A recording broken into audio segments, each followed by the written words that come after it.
Rondo! Je crois qu'après avoir vu ça, on peut mourir tranquille. Pas le plus tard possible, mais... Bingo! That basketball will never be the same! Oh, Rudy Gay! No! No! Bingo! Bonjour à tous, merci d'être parmi nous aujourd'hui pour cet épisode numéro 13, une heure de passion, de basket et de PLS. Bienvenue pour le podcast 100% TTFL, c'est ici et nulle part ailleurs que vous le trouvez. Pour vous accompagner aujourd'hui, je serai Cédric, alias Don Papa, le seul laborantin exceptionnellement. Nous avons avec nous aujourd'hui par contre 3 consultants sport double, des anciens de la commu. Tout d'abord, Isma le Breton, comment vas-tu Isma? Messieurs, dames, bonjour. Très bien, Cédric. Ça va bien. Passé une bonne semaine? Non, j'ai fait 4 avec Klay Thompson, donc non, je n'ai pas passé une bonne semaine. C'est officiel. On l'avait suivi pendant le live, effectivement, le petit 4 avec Klay Thompson, mais comme dirait l'autre, on te l'avait bien dit, on t'avait prévenu. Florian, monsieur Florian Groki, comment vas-tu? Eh ben écoute, un peu stressé. J'ai fait un pari la semaine dernière sur le podcast avec Russell Westbrook qui doit nous faire un best pick ce soir. Donc on attend de voir ça, mais sinon ça va. La pression monte, c'est bien. Voilà. Tu sais que tu vas perdre encore. Ah bah on verra ça. Hashtag prophétie. Prophétie. Et enfin, le troisième consultant sport dub, notre ami de la team Wiz, monsieur Dimitri, comment vas-tu? Bonsoir à tous. Tu vas bien? Ça va très bien, merci. Ça va. Passé une bonne semaine TTFL? Eh ben, très bon début de semaine, un milieu de semaine un peu compliqué, et puis là, j'espère finir proprement avec Westbrook aussi et sur un best pick. J'espère qu'avec Flo, on aura de la chance cette nuit. On va voir ça. Du coup, avec nous aujourd'hui, un épisode, pour vous aujourd'hui, un épisode spécial Retour du Jedi avec Max, GM de la team Kobe One, donc on leur passe le bonjour, qui succède donc à Méline, qui avait représenté l'équipe pour notre numéro 7 en tant qu'ancien vainqueur, et ils viennent en tant que meilleure équipe TTFL du mois de novembre. Bonjour Max. Hello, bonsoir à tout le monde, et aussi meilleure équipe de la semaine. Et meilleure équipe de la semaine en plus, oui, mais après ça... faut pas commencer à dire qu'on invite les meilleures équipes de la semaine, sinon après on va être débordé, on va plus pouvoir inviter personne. Du coup, comment vas-tu? Eh bien, ravi d'être avec vous ce soir et je pense que ça va être très sympa. Bah écoute, on va discuter de tout ça. Donc au menu, ce soir, nous avons donc un retour sur le deck numéro 11 de la TTFL, une soirée de Noël passionnante, un live de folie, et une semaine de folie qui s'est terminée, entre guillemets, hier, pour nous, puisqu'on enregistre ce dimanche, avec une soirée complètement dingue. On reviendra aussi donc sur ce deck complètement fou. Une interview de Max, donc de Kobe One, pour parler donc de ce trophée de meilleure équipe du mois de novembre. Et enfin, comme d'habitude, le coin des experts, preview donc la plus complète possible, du deck numéro 12 pour pouvoir préparer tranquillement sa Saint-Sylvestre. Et n'oubliez pas, contrairement à la semaine dernière, la semaine qui vient de s'écouler, il y aura des pics tous les jours cette semaine, pas de journée off, donc préparez-vous. Donc, messieurs, vous êtes prêts? On est à l'heure de l'apéro. On est parti. C'est l'heure de l'apéro! L'heure de l'apéro, avant de commencer, avant ce retour sur le deck numéro 11, le petit 5 majeur du lab. Monsieur Max, monsieur, comment vas-tu? Est-ce que tu es prêt pour ton 5 majeur? Très bien, je suis prêt. Tu es prêt? Alors, explique-nous. Premièrement, quelle est ta franchise préférée? Je suis plutôt un fan récent de NBA. J'ai pas vraiment eu le temps de m'accommoder une franchise spécifique. Du coup, j'en ai pas vraiment. Ok, donc tu n'as pas encore fait ton choix. Personne n'a pris ton cœur encore. Exactement, ouais. Exactement. Malgré tout, est-ce que tu as un joueur préféré actuellement? Le gars qui te fait le plus kiffer sur les parquets en ce moment? Ouais, je pense pas être très original, mais je dirais LeBron James quand même. Il est juste incroyable. C'est étonnant. Je pense que Dimitri va pas être d'accord avec toi.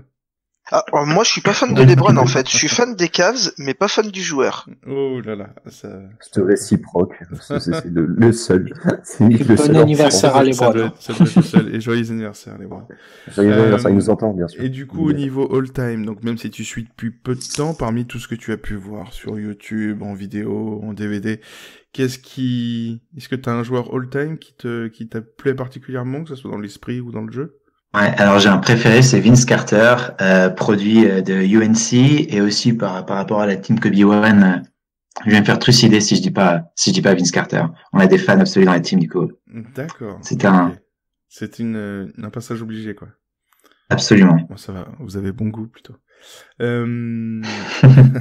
Puis ils sont pas nombreux à dunker à 41 ans. Et ton moment all-time, alors même si tu es récemment arrivé sur la NBA, quel est le moment qui depuis t'a le plus marqué? Est-ce qu'on va dire, je pense à mon avis à une certaine finale, mais bon. Ouais, et ben c'est celle-là, c'est LeBron James qui ramène le titre à Cleveland, le chase down block, juste incroyable. Alors que franchement, ils peuvent la refaire 20 fois, je suis pas sûr qu'ils la gagnent, même qu'une des autres fois. Mais même 90 fois, même 1000 fois, ils vont pas la gagner beaucoup. Mais c'est vrai que c'est effectivement sans doute le moment marquant de ces dernières années, je pense, pour tout le monde, fan ou pas fan, je pense que c'est un moment absolument exceptionnel et vraiment all-time. Et donc pour terminer, la petite question, la petite classique, ton amour honteux, quel est le joueur que tu aimes, mais qui en général est détesté, ou raconte-nous. Faire des ennemis, mais je dirais Joakim Noah.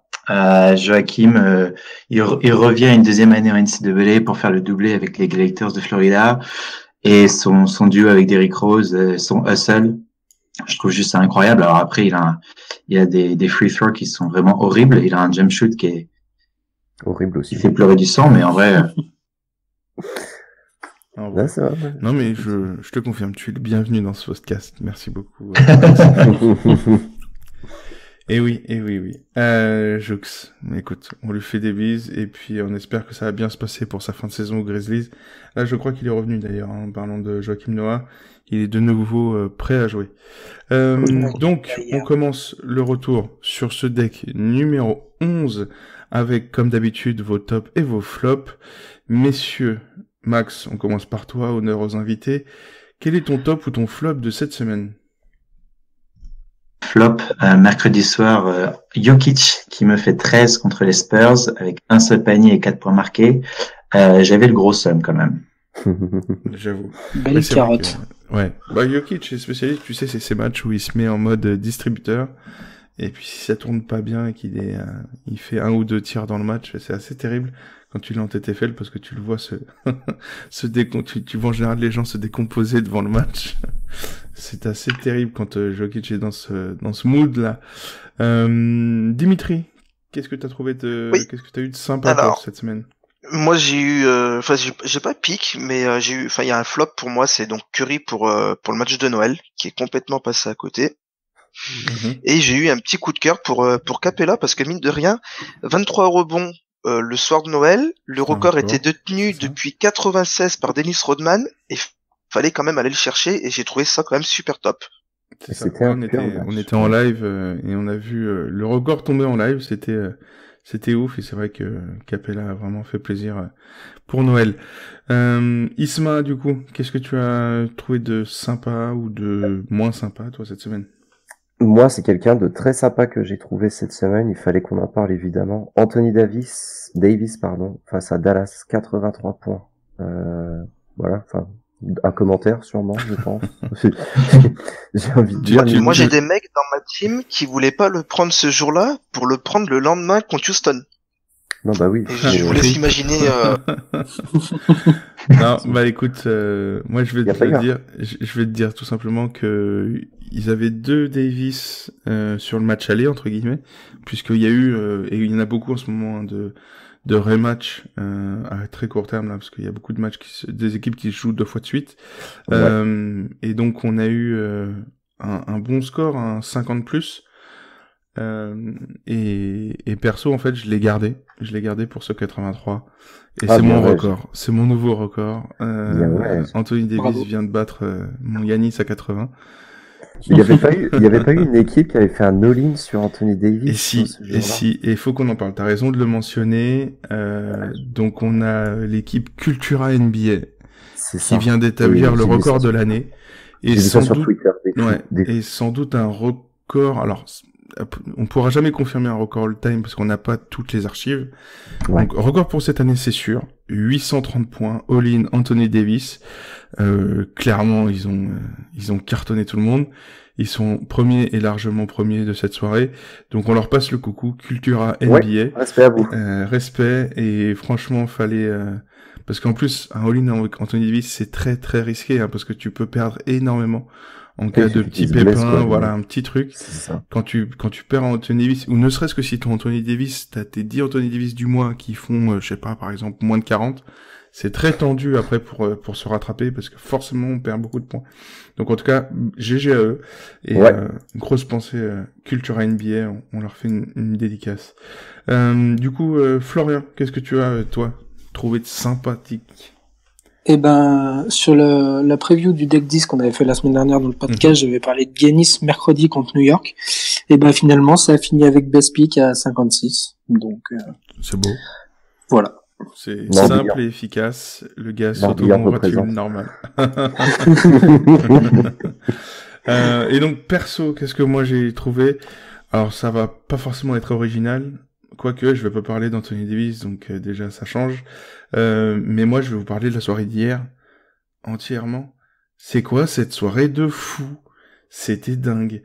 On a donc le best pick avec Jamal Murray à 75, Kemba 68, Giannis 63, Ayton 63, Harden. Donc imaginez, vous faites 60, vous n'êtes pas sur le podium de la nuit. J'étais complètement fou. C'était complètement fou, et donc on se retrouve avec Lamarcus 58, Shabazz Napier 55, Larry Nance 54, même Damien Lillard, Rudy Gobert sont même pas sur le top 5 avec 54, 53 points. Franchement, c'était dingue à suivre. Il y a eu des scores dans tous les sens, et vraiment c'était une soirée exceptionnelle. Sur Twitter, c'était le feu. Donc non, franchement, c'était absolument passionnant, et il y a eu des super perfs.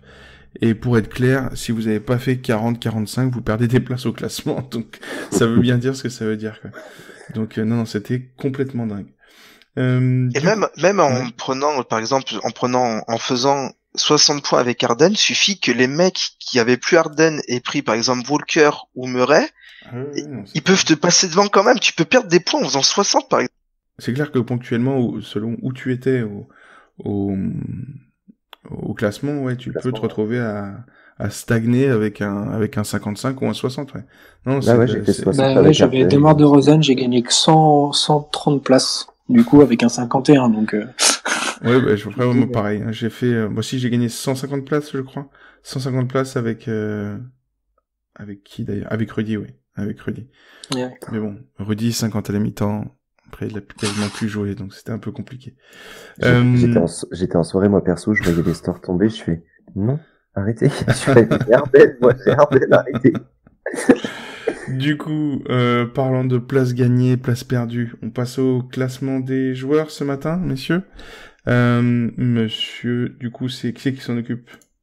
C'est moi, Florian. Florian, on t'écoute. Et ben, du coup, le premier, toujours le même, par rapport à la semaine dernière, c'est Flo0799, qui a 3152 points, et qui a 53 points d'avance sur le deuxième, Ditex.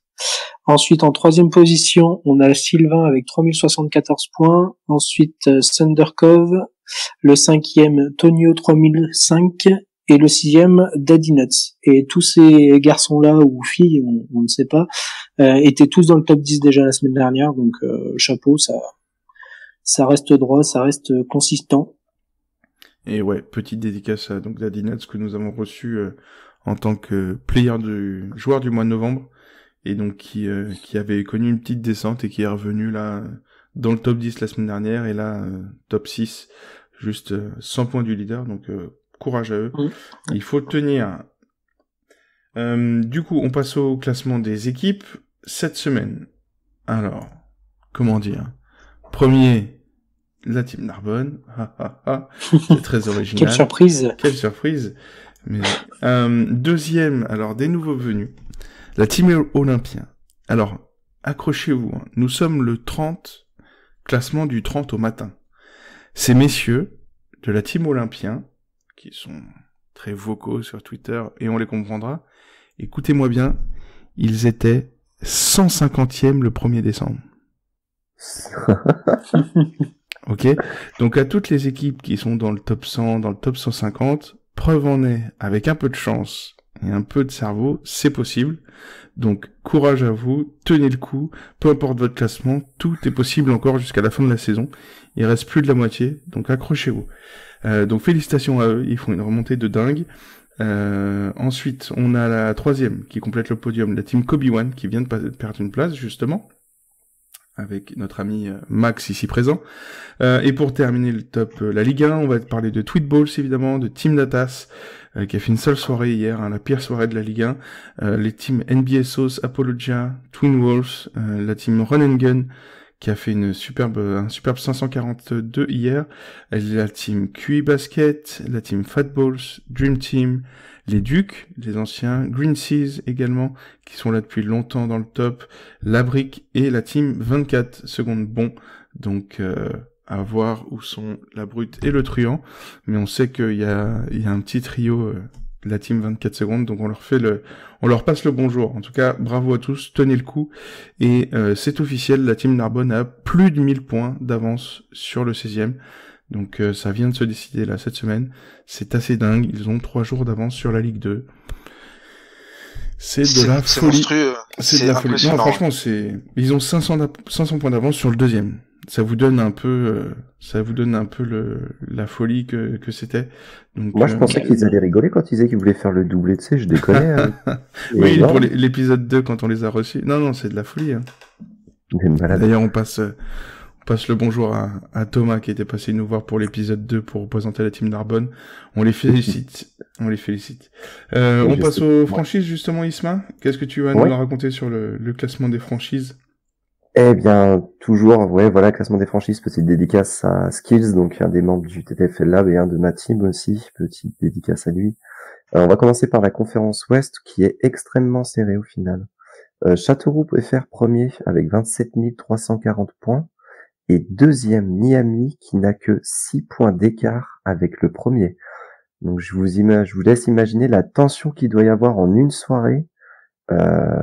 Ça se tire dans les pattes monstrueux. Les Knicks complètent le tableau, complètent le podium plutôt avec 27 292 points et à seulement 48 points d'écart des premiers à l'Est. Donc c'est vraiment un mouchoir de poche, un vrai plaisir. 4e les Bucks et 5e les Celtics, qui ont fait d'ailleurs un des meilleurs scores de la soirée hier. Pour les conférences. En bas du tableau, malheureusement, les Sixers, les Pacers et les Hawks. Mais bon, il faut pas démériter. Ils enchaînent des bons scores. Malheureusement, les Hawks qui ont fait le pire total par rapport aux franchises, je crois. Mais bon, il faut pas lâcher. Zion Williamson est dans le viseur l'année prochaine, quoi. À l'ouest, du coup, premier OKC Thunder avec 27 328 points. Grosse semaine, hein, je crois qu'ils étaient déjà premiers de toute façon la semaine dernière. Et mon équipe, du coup, les TTFL Wolves, qui avons eu une semaine très compliquée, nous sommes passés deuxième avec 27 003 points. On a passé la barre des 27 000 points, donc c'est plutôt cool. Mais on a quand même 325 points de retard sur OKC. Va falloir cravacher un peu plus, quoi. Ça va être compliqué, mais il y a moyen. En fait, à l'Est, c'est serré pour 1, 2, 3. Et à l'ouest, c'est serré pour 3, 4, 5, 6, quoi. Pour 3, 4, 5, 6, c'est ça. Mais voilà, la conférence ouest, c'est plus passionnant que l'Est. Voilà, l'Est, bon, ils sont gentils, ils sont mignons, quoi. Après, on fait une dédicace aussi aux équipes qui sont juste hors des playoffs. Donc accrochez-vous. Donc que ça soit à l'ouest, hein, les Spurs, Utah, n'est-ce pas? On a un membre du lab qui font partie de ces deux équipes, des Spurs et d'Utah. Et puis à l'est, des Hornets et des Bulls qui sont vraiment, voilà, juste au bord des playoffs. Donc accrochez-vous. Mais n'oubliez pas surtout que la TTFL c'est un marathon et vous pouvez encore largement remonter, accéder aux playoffs. C'est easy. C'est easy. Il y a largement le temps encore de se rattraper. Hashtag il faut tenir. Il faut tenir. Du coup, on passe au MVP et au Rookie de l'année. La course habituelle, vous le savez. le petit point hebdo. Dimitri, du coup, on t'écoute. Ouais. Alors, donc du coup, en tête de la course au MVP, on a monsieur Anthony Davis, avec 52,6 points de moyenne, c'est étonnant, en 33 matchs. Juste derrière lui, il y a Giannis, 33 matchs lui aussi, avec 48,9 points de moyenne par soir, ce qui est très très propre. En troisième place, à égalité, on a Kevin Durant et James Harden, avec 46,3 points. Et pour fermer la marche, on a Joel Embiid avec 45,7 points. C'est ça, Joel qui est remonté dans le top 5 alors qu'il était légèrement descendu.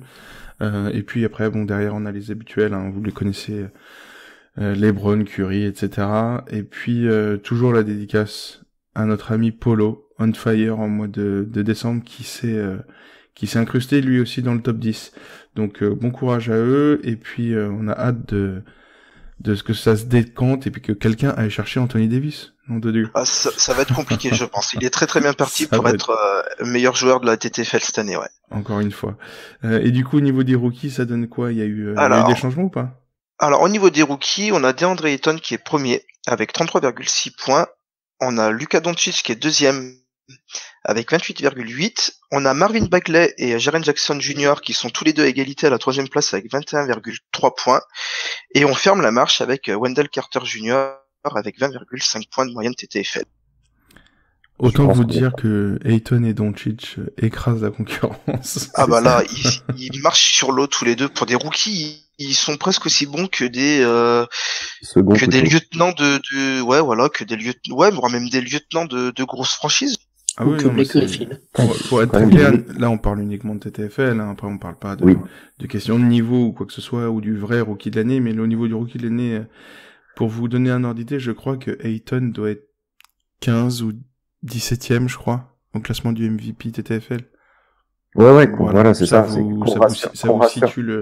Ça vous situe le level de scoring et de... Après, voilà, encore une fois, nous ne parlons on parle TTFL, hein. Rassurez-vous les Knicks, rassurez-vous les Phoenix, vous êtes nuls, hein. Rassurez-vous, on parle que TTFL, hein. Voilà. Mais en tout cas, non, ils font vraiment du très très lourd, et puis ils ont fait l'un comme l'autre, ils ont fait des scores de folie, quoi, là. Encore Ayton hier avec son 60, c'est... Que dire, c'est de la folie tout ça. Du coup, au niveau de la course au best pick, Florian, qu'est-ce que ça donne? Où est-ce qu'on en est? Est-ce que monsieur Russell Westbrook... Ah bah non, il en a toujours pas. C'est ce soir, c'est ça? Non, toujours pas, voilà, c'est ce soir. Non, du coup, on a toujours un trio de tête pour la course au best pick. La semaine dernière, il y avait juste James Harden qui avait 6 best picks, et là il s'est fait rejoindre par Anthony Davis et Kevin Durant qui ont tous les deux aussi 6 best picks maintenant. Ensuite on a Joel Embiid à 5, Damian Lillard à 4, Giannis à 4 aussi, et Paul George à 4. Et en dessous on a LeBron James et Stephen Curry à 3. Et bien sûr toujours pas de best pick pour Russell Westbrook. Et donc on le rappelle, c'est ça, c'est Trae Young, De'Aaron Fox et Danilo Gallinari ont plus de best pick que Karl Anthony Towns et Russell Westbrook réunis. Voilà, c'est ça. Pourquoi est aussi désobligeant? Est-ce que Zach Lavine a un best pick? Est-ce que je suis comme ça envers toi, Cédric? Quand même, est-ce que... Mais non, mais nous, on est mauvais. On le sait, tu vois, c'est pas... Ouais. C'est qu'en plus, tu nous envoies tes mauvais jeux. Non, je rigole. Moi, je veux pas dire, même Tristan Thompson, il en a un, alors que Tristan Thompson, il sort avec Kim Kardashian. Oui, ça. Mais je t'aime pas, toi. Non. Toi, tu dis pas ça. Non, mais... Ouais, du coup, et toi, Max, du coup, parmi ces joueurs-là, qu'est-ce qui t'étonne le plus parmi, c'est les rookies ou par les MVP? Qu'est-ce qui te chauffe le plus? Moi, ce qui m'étonne, c'est que Karl Anthony Towns, depuis que Butler est parti, je m'attendais à ce qu'il gratte un peu les best picks, et au final, à chaque fois, ça tombe quand quelqu'un d'autre est meilleur, quoi. Qui l'a invité, ce monsieur, là? Excusez. Donc, voilà, on est d'accord. Et puis, je vais te macérer, mon petit. Non, et puis, petite dédicace à Wiggins, 5 sur 14? C'est ça, ou 5 sur 12? Ismaël Pic de Tchernobyl. Non, bon, son maillot oublié dans les vestiaires. Ah, oui, non, mais ça, c'est quand même... Enfin, bref. Andrew Wiggins, quoi. Donc, qui a pris quand même la différence de Cleveland, il a pas oublié son jeu, lui. Drop de mic. Ouais, enfin... Oublie pas qu'il est en contrat max designated de rookie, hein, quand même. Ça, c'est cadeau. Du coup, on passe au deck numéro 12, messieurs. Un peu de sérieux. On va éviter de s'envoyer des fions pendant 1 heure. Même si c'est vrai que, franchement, taquiner Isma sur les Wolves, c'est quand même notre sport favori pendant le podcast. Ça devient la blague récurrente. Ça devient le running gag. Attendez, on va bientôt rigoler des Sixers avec Butler. Donc on est parti pour la preview, une preview rapide du deck numéro 12. Vous le savez, on essaye de vous conseiller ça avant le coin des experts de tout à l'heure. Max, du coup, qu'est-ce que tu as trouvé de sympa ou à éviter peut-être la semaine prochaine? Une soirée très sympa, ce sera le jeudi 3. Les retrouvailles de DeRozan et Kawhi avec leurs franchises respectives. Donc DeRozan qui va retrouver Toronto et Kawhi qui va aux Spurs et à San Antonio. Tant en termes de basket que de TTFL, je pense que ça va atteindre des sommets. Ça s'appelle un match immanquable, je crois. Donc ça veut dire anti-spoiler activé pour ceux qui peuvent pas le regarder en live et replay en mode condition du direct, parce que clairement ouais ça va être vraiment sympa. Donc ok, c'est noté. Kawhi, DeRozan, les retrouvailles, ça peut effectivement être électrique. Dimitri, toi tu as trouvé quoi? Alors moi j'ai trouvé Bradley Beal mercredi contre Atlanta. Normalement c'est mercredi Panzani. Atlanta est pas forcément une équipe très très forte défensivement. Beal aura les clés du camion de Washington. Logiquement ça devrait faire un bon score.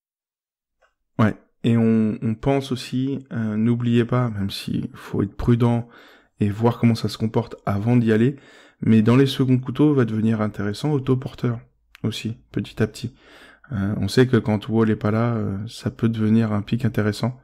Donc prenez votre temps avant de vous jeter dessus, mais voilà, mettez dans votre tête autoporteur quelque part, et puis peut-être que ça vous servira à un moment ou un autre. Voire même Trevor Ariza peut être pas mal aussi. Ouais, mais alors là, ouais, ok. Ouais, après bon, faut en avoir une grosse brouette, mais bon, ouais, pourquoi pas. Du coup, Isma, toi, t'as trouvé quoi de sympa pour le prochain deck? Moi, dimanche prochain, dans la raquette de Chicago, enfin la pseudo-raquette que vous avez, je mettrai Jarrett Allen, moi perso. C'est un petit coup de cœur là, que j'ai, parce que juste les 3 blocs qu'il a enchaînés cette semaine, je sais qu'un bloc ça rapporte pas des points, des masses de TTFL et tout, mais je trouve qu'il est sur une bonne vibe, et Jarrett Allen face à Chicago, ça peut être sympa. C'est le joueur de gars qui fait plaisir à regarder, c'est toujours vraiment intéressant. Je l'adore, franchement, c'est un coup de cœur, ouais, vraiment. C'est mon coup de cœur de l'année dernière. Il se fait démonter en TTFL, mais il est ouais, bien sûr, mais c'est mon, et encore, on en avait parlé, hein, mais ça commence, c'est doucement. Florian, du coup, toi, t'as trouvé quoi? Mardi 1er pour la nouvelle année, Jokic contre New York. Jokic qui nous avait fait des petits scores contre San Antonio et les Clippers, donc il doit un peu se reprendre. Et puis vu comment ils ont pris l'eau New York, les Knicks hier contre Utah, je pense que Jokic aura pas de mal à dominer. Il aura de la place. Voilà, c'est ça. Ok messieurs, eh ben écoutez, on va passer donc aux 3 blessés importants à suivre pour cette semaine, les trois gros joueurs. Donc on a Monsieur 44 millions, toujours en délicatesse avec son genou. D'accord, donc Chris Paul à suivre, on verra comment il peut revenir et à quel rythme surtout. Donc vous jetez pas dessus, hein, on sait que déjà Chris Paul est pas forcément un top premium, donc prudence. On a Monsieur John Wall, donc on l'a appris hier, qui va subir une opération. Donc malheureusement, saison terminée pour lui. Donc ne nous demandez pas en MP ou en dessous les injury reports de notre ami Ben, où est-ce que ça en est. C'est terminé pour John Wall. Donc ça fait quand même 2 saisons de suite très compliquées avec peu de matchs et un score TTFL aux alentours de la vingtaine, 25 points. C'est vraiment très pauvre, malheureusement. Quand on se souvient de la saison d'il y a 2 ans, où c'était clairement un premium, il était vraiment dominant, etc. C'est compliqué pour l'ami John Wall. Espérons qu'il revienne au camp d'été en forme et pas trop bouffi comme l'année dernière, histoire qu'on n'ait pas de quoi encore se fiche de lui. En tout cas, on souhaite bon courage à la DC Family. Et puis pour terminer, petite dédicace au live qu'on a eu pour Noël. LeBron James, évidemment, qui a senti un petit pop. Il felt pop, il felt Caldwell pop. C'était il felt Caldwell pop. Donc dédicace à Hugo qui nous a tué. La fatigue, mais la fatigue. Donc pour ceux qui ont manqué ce moment mythique du live de toute la nuit vers 4h30, voilà la petite blague d'Hugo qui est tout à fait nulle mais qui nous a fait rire pendant au moins 10 minutes de fatigue. C'était vraiment parfait. Donc voilà, déjà première chose, on lui passe le bonjour et toutes nos amitiés. Et deuxième chose, donc pour LeBron, c'est compliqué. Il est officiellement en day-to-day. Il a été officiellement out pour ce dimanche. Je pense que voilà, une petite semaine de repos n'aura pas été trop. Donc à voir quand il revient et s'il revient comment. Est-ce qu'une semaine va suffire? Donc est-ce qu'il va revenir là en milieu de semaine, mardi, mercredi? Donc faites bien attention. Un conseil, c'est pas forcément vu la grosse machine et vu l'âge, le joueur à prendre au retour. Donc bon, après chacun assumera ses choix. Mais en tout cas, voilà, soyez prudents avec LeBron James au moment de son retour quand il sera annoncé par notre ami Magic Ben Johnson. Du coup, messieurs, merci à tous pour ceux qui nous écoutent dans la version courte. Si vous voulez écouter l'interview de Max, cliquez sur le petit lien, la version longue qui est à côté. Et on vous souhaite une bonne semaine. Max, sinon à partir de maintenant, est-ce que tu es prêt? Je suis prêt. D'accord. Eh ben, on est parti pour l'interview.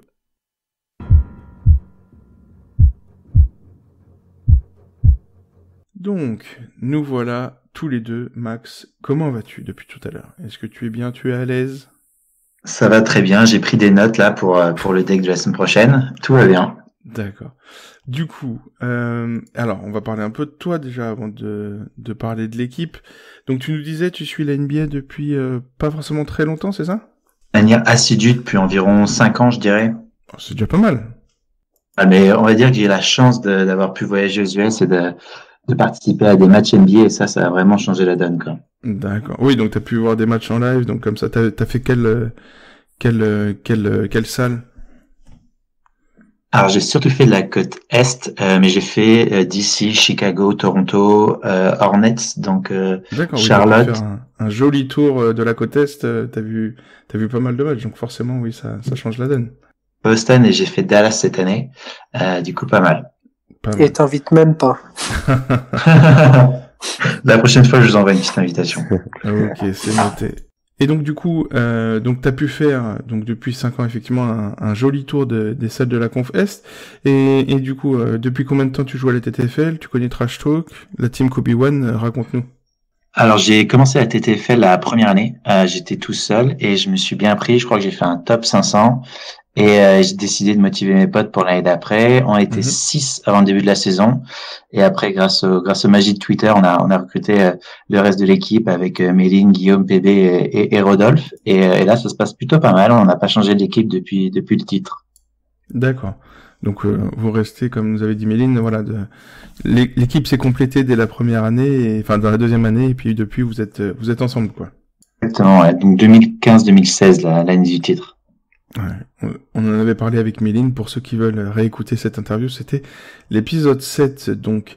Et puis d'ailleurs on lui fait une bise à Méline, et puis on s'était promis de se venger du coup de ses copains qui l'avaient laissé aller seul au front. Donc tu vas souffrir pendant cette interview, sache-le. On fait une dédicace à Méline, puisqu'évidemment vous l'aviez honteusement laissée toute seule venir chez nous. C'était pas gentil. C'était pas gentil. Du coup, parle-nous un peu de ce mois de novembre. C'est un mois exceptionnel. Vous avez été la meilleure équipe du jeu sur un mois complet. C'est quand même un truc de fou. Personne n'a réussi à vous battre. Qu'est-ce qui a été marquant pour vous sur ce mois de novembre? Du coup, il y a eu une soirée particulière, un joueur en particulier qui vous a mis bien? Ouais, alors ça a été compliqué jusqu'au 15 novembre et le retour des premiums aux alentours du 16. Et après ça, on a fait nos 3 meilleures nuits de l'année pour l'instant. On a eu un soir, on a fait 629 points, le 21. On avait du Giannis à 66, du Harden à 75, du LeBron James à 54. Un autre soir, on avait du LeBron James, le retour à Miami, avec 78. Et donc, du coup, on avait fait 607 ce soir-là, c'était 18. Et on avait fait 560 le 16. On avait encore une fois Anthony Davis qui avait martyrisé la raquette des Knicks et qui avait fait 75. D'accord, vous avez donc 3-4 jours de folie où vous avez battu vos records sur records, quoi, du coup. Exactement, ouais. Ok. En tout cas, félicitations pour ce titre. C'était vraiment impressionnant. Et puis, là, ce mois-ci, ça se passe comment, du coup, sur ce mois de décembre? Vous êtes bien, pas bien? Non, nous, c'est toujours un peu pareil. Autour du 15 du mois, on revient un peu. Là, on commence à rentrer dans le dur. Hier, on a perdu une place au classement. On a tenté de parier John Collins. On pensait qu'à Atlanta, il avait pas mal de perfs hier. Et au final, il a fait une soirée plutôt anonyme. Ça se passe pas trop mal, mais bon, c'est toujours difficile de garder le rythme avec Narbonne, quoi. Ça s'appelle une soirée de tanking, en fait, tout simplement. C'est qu'il a cartonné, il était à 19 ou 20 dès le début du match. Et puis après, il a pu jouer, ou quasiment pas. Donc c'est quand même c'est malheureux, mais oui, effectivement, quand tu joues un concurrent du tanking, c'est compliqué. Et oui, ouais, du coup, exactement. tu dis, Narbonne, c'est rageant, c'est ça? C'est compliqué de tenir la distance? Bah, on va dire qu'on a l'impression qu'ils ont pas de soirée sans, mais je pense que ça viendra. De toute façon, la saison est longue, on n'est même pas à la moitié. En général, le titre se joue autour de 60 000 points. On est à peine à 28 000. Je pense qu'il y a le temps. Tu as raison, la saison est longue et Narbonne va chuter à un moment ou un autre. Il va falloir être prêt. Jusque pour l'instant, à chaque fois qu'il se trouve, tout le monde se trouve en fait. Donc c'est assez compliqué. Mais en tout cas, on leur passe le bonjour. Maintenant, on va passer au run and gun si tu le veux bien. Monsieur Isma, est-ce que tu es prêt? Oui, je suis prêt. Alors, petite pensée à Méline et je te laisse cuisiner notre ami Max et le faire rôtir sur le grill du run and gun. Alors, à ce qui paraît, ça aime pas 4 dans le coin. Là, mon coco. Tu connais le principe du run and gun? Des questions rapides, oui. Réponses rapides, pas besoin de réfléchir. Ça te convient? Ça me va. Allez, on y part. LeBron ou Jordan? LeBron. John Wall ou Bradley Beal? Bill. Sûr? Ah, il est pas blessé, hein. Ok. Durant ou Westbrook? Durant. Washington Wizards ou Washington Bullets? Ah, les Bullets, tous les jours. Dennis Smith Jr. ou Jason Tatum? Jason Tatum. Zion Williamson ou R.J. Barrett? Ah, ouais. Au pire, aucun des deux, mais Nasser Little de UNC, si j'ai le droit. Randy Whitman ou Scott Brooks?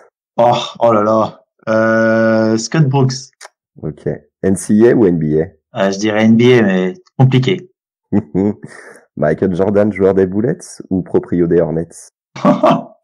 Oh, le joueur, là, il y avait ses highlights dernièrement, il avait lâché un 38 points, je crois, ou un 50 points à 38 ans. 51, je crois, un truc comme ça, ouais. 71 points, t'as TFL à 38 ans, oui. Ouais, c'est ça, voilà. Toi, t'es TFL 71. Ok. Bon, dernière question. Champion de saison régulière, vous sortir la team Narbonne en playoff? Champion de saison régulière. Oui, ça veut pas se frotter à Narbonne. Ça a peur. Vous avez peur, en fait, à Kobe One, c'est ça? Si on est champion, ça veut dire qu'on les bat, hein.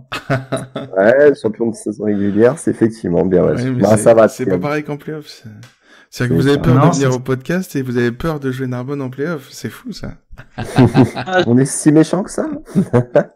Non, ça va. Plutôt que sur des playoffs.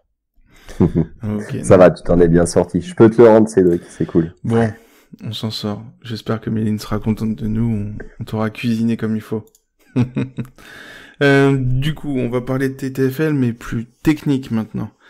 Alors, raconte-nous, que ce soit pour l'équipe ou pour, du coup, toi perso, tes meilleurs pics, tes meilleures soirées. Donc tu nous as dit, vous principalement, c'est plus côté premium que vous faites vos scores. Vous avez un peu du mal à gérer les seconds couteaux. Exactement, ouais. Faut qu'on y arrive mieux, mais c'est un peu ça l'idée. Ouais. D'accord. Et du coup, après vos ambitions là pour le classement, c'est quoi? C'est là clairement vous avez perdu une place, donc on le rappelle, hein, vous êtes sur le podium en ce moment. Les ambitions de début de saison, c'était quoi? C'était plus la Ligue 1, le top 10, ou la victoire? Vous en êtes où au niveau de vos ambitions là pour...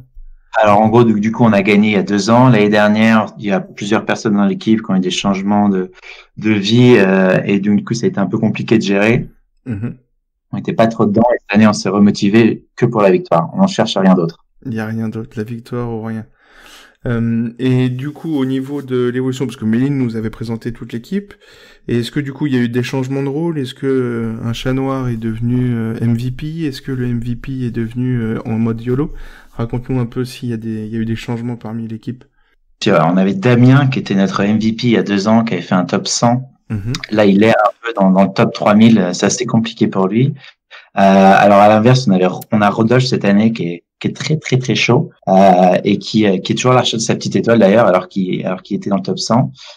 Mais ouais, ça c'est un peu l'inverse. Sinon, moi, je suis toujours top 500. C'est un peu l'objectif. Et tout le monde a un peu à peu près le même rôle, mais c'est à peu près ça la dynamique, ouais. D'accord. Et parce que du coup, oui, c'est bien, parce que tu dis top 3000, c'est compliqué, tu comprends que c'est insultant pour 90% des joueurs TTFL, on est d'accord? Parce que moi perso, je viens d'y revenir et je suis très content. J'aurais peut-être dû plus le cuisiner, ouais. Oui, tu vois, je te l'avais dit, faut leur faire du mal. Ils sont désagréables quand t'es trop longtemps dans le top, ça devient désagréable, ces gens-là. La révolution va arriver du bas, attention. Mais oui, ça va arriver. Du coup, votre gars sûr, donc on comprend, c'est plus vos gars sûrs, c'est plus les premiums. Et au niveau de votre routine, au niveau de l'équipe, comment vous vous organisez?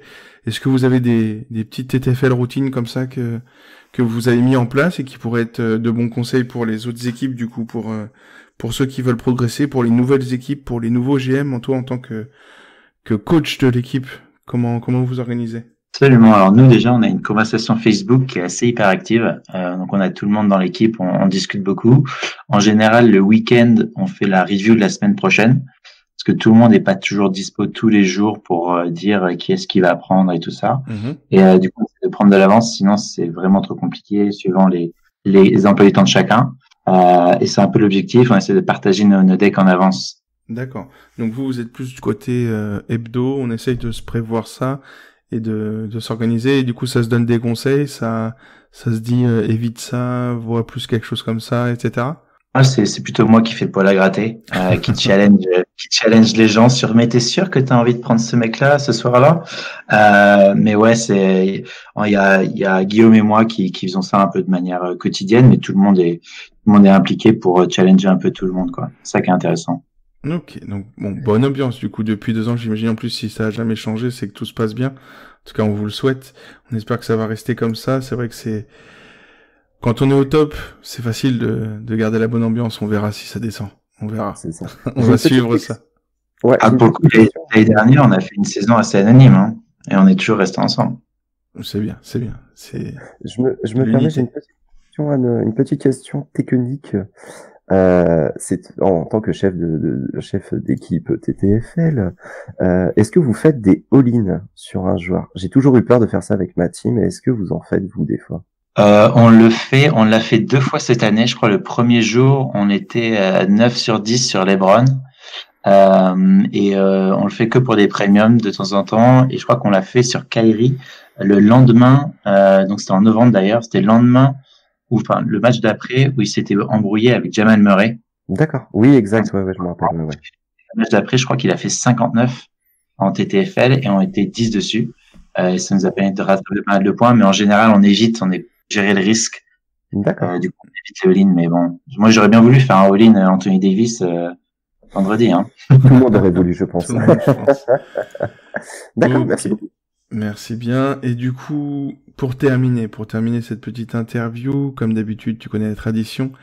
Est-ce que tu as un conseil pour les rookies, que ce soit en équipe ou en individuel? Qu'est-ce qui pour toi te servirait le plus comme conseil aujourd'hui en tant qu'ancien de la TTFL, puisque tu es là depuis le début, toi, perso? Alors, j'en aurais plusieurs. Je pense qu'il y en a un, c'est de pas hésiter à sauter sur les occasions quand il y a une blessure. C'est-à-dire, si Wall est out et Bill est là, alors qu'on avait prévu un autre mec, peut-être mieux sauter sur l'occasion, surtout quand c'est du repos plus que des blessures. Quitte à chambouler son deck, je pense que c'est toujours utile parce que les blessures, quand la personne est au repos, il y en a un match d'après et ça peut toujours être utile. Et la deuxième, c'est favoriser les options offensives numéro 1 de leur équipe. Par exemple, Lavine, quand Markkanen était blessé, c'était un très bon spot. Quand Lavine était blessé, Markkanen était intéressant pendant quelques matchs et faire un peu attention à qui va prendre les tickets shoot dans chaque équipe. D'accord. Donc après, t'évites les équipes où c'est mal réparti, comme Minnesota, tout ça, quoi. Exactement. Et faire attention, genre, typiquement, moi, Simmons et Butler, c'est ma hantise en ce moment parce que je sais jamais quand les jouer, quoi. Enfin, quand tout le monde est présent. On est bien d'accord. Simmons et Butler, c'est une galère. Parce que là, au niveau de la répartition, c'est quand même compliqué. Autant Embiid et Donovan Mitchell qui a tous les tickets shoot. Oui, c'est pas mieux non plus. C'est vrai que ça se saurait si la TTFL était simple. Je pense que tous les gars du lab se partageraient les 10 premières places. Et en plus, il a même pas des tickets shoot, c'est une carte de métro qui là, c'est pas possible. Oui, non, c'est compliqué. Du coup, messieurs, on va passer au coin des experts. Merci beaucoup, Max, pour l'interview. N'hésite pas à rester avec nous, à participer pour donner ton avis sur la semaine qui va arriver, parce qu'il faut qu'on en parle. Faut qu'on en parle. Donc, nous arrivons au coin des experts du deck numéro 12, le deck du Nouvel An.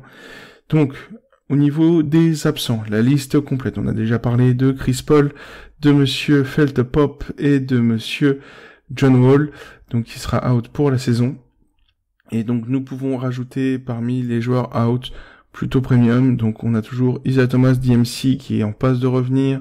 Monsieur Porzingis, Kevin Love, Dragic, qui devrait revenir pour le All-Star Break, et Monsieur Dwight Howard. On n'a pas trop de nouvelles. Ensuite, au niveau second couteau, on a toujours l'épidémie à Denver avec Will Barton et Gary Harris. Ça a tendance à se calmer.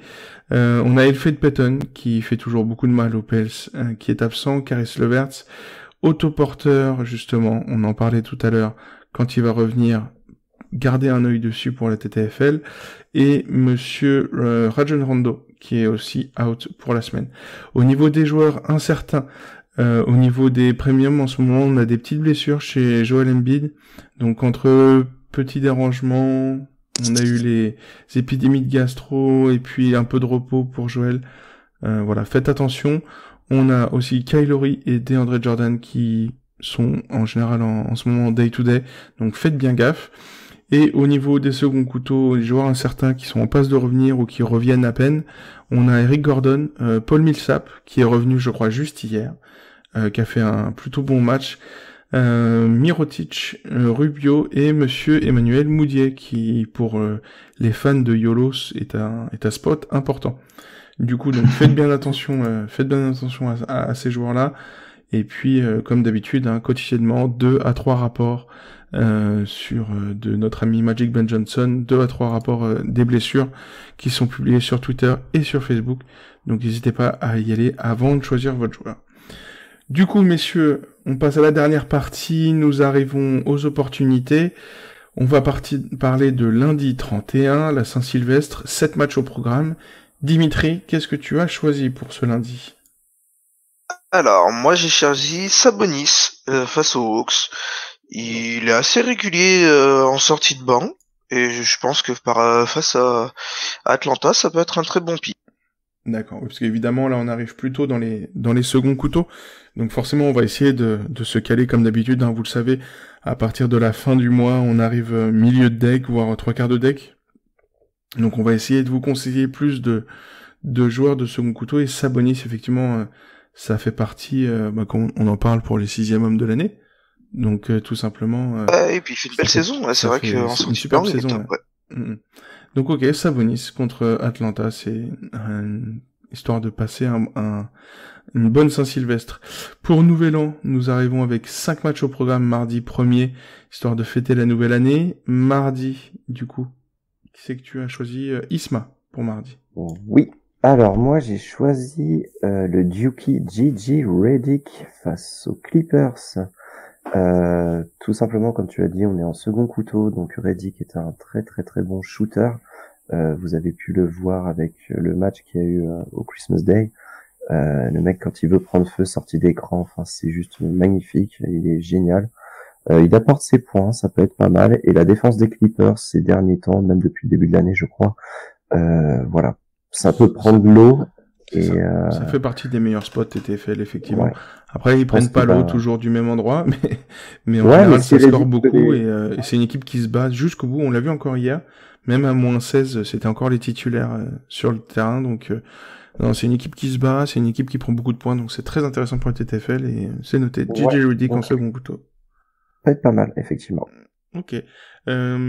Mercredi 2, nous avons donc 9 matchs. Et nous avons notre expert Florian qui va nous dire quel est le bon spot de ce mercredi. Alors le bon spot, je sais pas, mais j'avais à Jrou Holiday contre Brooklyn. Jrou qui nous fait une très bonne saison et en TTFL ça se passe presque toujours bien. Donc voilà, contre Brooklyn, je pense que ça va scorer, donc pourquoi pas le prendre. Et sinon, mention spéciale quand même à Derrick Rose, parce que les mercredis, il nous avait fait 70 contre le Jazz, il nous fait un 35 contre Phoenix. Donc voilà, pour les YOLO, si vous voulez le prendre, Derrick Rose mercredi, et Après, je sais plus qui à voir, c'est vrai qu'on n'en a pas parlé pendant les blessés, mais je sais pas au niveau de la cheville. Isma, est-ce que toi tu sais où est-ce qu'il en est au niveau de sa cheville exactement, parce qu'il était sorti sur blessure. Ouais, il tout était à en fait. petite délicatesse. Ouais, je vais pas mentir, j'ai pas vu de tweet comme quoi il ne jouait pas, mais j'ai pas vu non plus comme quoi de tweet il jouait. Donc à je suivre. préfère pas. Voilà, affaire à suivre. Voilà. Affaire à Pas suivre. de- à suivre. Mais si vous faites 0, c'est pas grave, je gagnerai des places. on voit la mentalité, tu vois. Tu vois, Max, Le là, baiser. c'est terrible à quel point on est mal entouré. C'est fou. J'espère en tout cas que t'es mieux entouré avec la team Kobe One. Du coup, on arrive à jeudi. Alors, c'est tendu, on vous le dit tout de suite. 3 matchs seulement jeudi. Toronto, Spurs, Denver, Sacramento et Houston, Golden State. Donc, clairement, si vous êtes pas de premium, vous êtes pas bien, mais pas bien du tout, parce que les défenses, les match-ups sont vraiment pas ouf. Donc, on va trouver quoi en second couteau, entre guillemets? On va trouver du Cole-Stein contre Jokic. Donc, Jokic a parfois un peu de mal contre les pivots vraiment physiques qui cavalent, etc. Mais quel pace va gagner? Est-ce que ce sera la pace lente de Denver? Même si c'est assez fou de dire ça en 2018, mais la pace lente de Denver ou la pace rapide de Sacramento, est-ce que Sacramento va pas se faire déglinguer? Je sais pas. Après, à voir, éventuellement, contre Sacramento, on a aussi Jamal Murray, je pense qu'il peut être un bon spot, mais clairement, Jamal Murray, c'est du YOLO total. Dans la même semaine, il a fait -2 et 75. Donc, clairement, c'est chaud. Sinon, après, on peut penser au duo Siakam-Ibaka contre les Spurs. Mais voilà, les Spurs qui sont de retour en forme, puis contre les Spurs, c'est pas ouf. Et en plus, Siakam ou Ibaka ou Valanciunas, lequel va faire plus de 30 points? C'est pas évident. Franchement, c'est une journée pas évidente si vous avez pas de premium. Donc, penchez-vous bien sur ce jeudi. Et bon courage à vous. Et bon courage à nous tous, parce que clairement, ça va être prise de tête. On passe à... Pour info, Cédric, Valanciunas est toujours out. Hein. Il s'est disloqué le pouce, je crois. Et du coup, il joue pas. D'accord. Eh ben écoutez, comme ça au moins ça réduit le choix entre Siakam et Ibaka, mais ouais, j'étais passé à côté. Merci beaucoup. Du coup, ce vendredi, on arrive avec, par contre là, au contraire, 10 matchs. 10 matchs. Et Dimitri, qu'est-ce que t'as trouvé de sympa, toi? Et moi j'ai trouvé Kyle Kuzma face aux Knicks. LeBron sera peut-être revenu. Et s'il revient, il aura peut-être pas non plus un temps de jeu de ouf. Et je pense que l'attaque des Lakers se reposera sur Kuzma. Et donc face aux Knicks, ça peut être un très bon spot. Ok, Kuzma face aux Knicks, effectivement, ça peut être en second couteau, c'est vraiment pas mal. Samedi, Isma, 8 matchs pour choisir. Qui c'est que tu as trouvé de sympa? Alors pour moi, ça sera du coup Julius Randle face à Julius Randle face à Cleveland. J'ai pas grand chose à dire. Poste 4, c'est dit Osman, si je ne me trompe pas, joue 4. Oui, Une des un peu pires, compliqué, ouais. enfin voilà, ils sont dans le mood, je pense, de tanker. On est d'accord, je pense pas Kevin Love va revenir. Oui, y a pas de problème là-dessus. Ouais, donc niveau second couteau, Julius Randle avec Anthony Davis. Ce qui peut être voilà. pas mal, oui, c'est ça, c'est que si jamais ça prend l'eau assez vite, Davis ça va potentiellement sortir. va sortir et donc du coup peut-être un peu plus de temps de jeu pour Randle, voilà, qui va switch du coup, qui peut même passer pivot si ça joue small ball. Enfin, ouais, voilà, je pense que c'est un très bon second couteau Cleveland. Ça sera à suivre, mais ouais, il peut être pas mal, très bon spot, je pense pour moi. Ok, et donc on termine avec dimanche 6 avec 7 matchs pour Monsieur Florian. Qu'est-ce que t'as trouvé de sympa, toi, ce dimanche? Alors, est-ce qu'on lance le running gag, genre le best pick sera Non, vous avez deux choix qui peuvent être pas mal pour dimanche. Il y a Karl Anthony Towns contre les Lakers, donc LeBron n'est pas là et Javel McGee est pas là non plus, donc ça peut être. Qui me plaît, ouais. Une heure de podcast et premier compliment sur les Wolves. J'espère que vous êtes restés pour la version, messieurs. Ah mais là, s'il domine pas dimanche, on va t'en faire voir toutes les couleurs. S'il se prend une mixtape par Zubac, mais alors tu vas en prendre la semaine prochaine, mon ami. Et donc ce sera ma dernière émission du podcast. Et sinon, on a Whiteside contre Atlanta qui peut nous pondre un petit 20-20. Whiteside contre John Collins. Ouais, alors pareil, il faut une belle brouette, là, hein. Ouais. Whiteside, cette année, ouais. c'est... Quoi qu'il peut, ouais, tu me diras s'il veut. Ouais. C'est YOLO, clairement. C'est le YOLO pick, voilà. Le YOLO pick, ouais, clairement. Ok, et ben merci Florian, merci à tous. Toi, Max, parmi tous ces joueurs, tous ces conseils, tous ces match-up, qu'est-ce qui te plaît pas mal, là, pour la semaine prochaine? J'aime bien Jokic contre New York, je crois que c'est le premier, c'est ça, Isma? Ouais. Ça m'a l'air. Ça fait, je crois, ça, ouais. Jokic contre New York le premier, ouais, c'est vraiment sympa comme match-up. Ok, donc c'est ce qui te plaît le plus. Écoute, merci beaucoup de ta participation, d'être venu. Donc on fait la dédicace aux anciens, la team Kobe One, Méline notamment, comme on l'a dit, on l'a répété plusieurs fois, mais on la remercie d'être venu pour l'épisode 7. Toi, monsieur le coach, monsieur Max, merci beaucoup d'être venu, de t'être rendu disponible pour le podcast. C'est vraiment sympa de votre part, en espérant que peut-être d'ici la fin de l'année, vous allez revenir une 3e fois, pourquoi pas. Ça sera le défi. Alors, merci beaucoup pour l'invitation. Bah, de rien. Merci à vous. Donc, nous allons terminer ce podcast. Merci à tous mes consultants. Dimitri, merci. Bah, merci à toi. Merci Isma. Au plaisir, toujours présent. Au plaisir de se faire tailler. Je relève. Et remarquez quand même, chers ceux qui écoutent, que quand même, protégez-moi. Donc du coup, rejoignez les Wolves, luttons contre cette infamie qui est du coup les Chicago Bulls. Merci. Hashtag défendons Isma. Et si on te rejoint Isma, est-ce que tu penses que vous allez aller en playoff quand même ou pas? Rejoignez-moi. Allez, tout ce que j'ai à dire. Merci en tout cas Isma, merci pour ta bonne humeur, et Florian Grocky, merci aussi à toi mon pote. Merci d'être là, et puis spécial dédicace parce que Florian a notamment été là l'intégralité de la nuit quasiment, je crois, pour le live. Donc tu as fait partie. Une heure ou 1h30. Oui, voilà, la petite pause syndicale normale. Voilà. En tout cas, t'as fait partie des 13h30 de live. Donc merci beaucoup à toi et merci pour le podcast. Du coup, on se retrouve comme d'habitude sur Twitter, sur le hashtag TTFL et TTFL podcast, sur Facebook également. Nous sommes toujours là à traîner aussi sur le Discord de Trash Talk. Retrouvez-nous aussi sur Instagram, vous cherchez TTFLAB et nous serons là pour répondre à vos questions comme d'habitude. On essaye toujours de faire le max pour répondre à tout le monde, alors n'hésitez pas. Merci à tous ceux qui nous écoutent, merci à tous ceux qui like, partagent, notent ce podcast. Vous faites en sorte que de mettre en visibilité le podcast et la TTFL, c'est le plus important. Ramenez du monde, parlez-en autour de vous, faites en sorte que qu'on soit 200 000 et voilà, on voit la communauté qui grandit à vue d'œil, donc c'est vraiment top. Merci à tous en tout cas. Donc messieurs, c'est la fin. N'oubliez pas que la TTFL est impitoyable. Rendez-vous dimanche prochain pour le TTFL podcast épisode 14. Bonne soirée à vous. Bonne soirée. On peut mourir tranquille, le plus tard possible, mais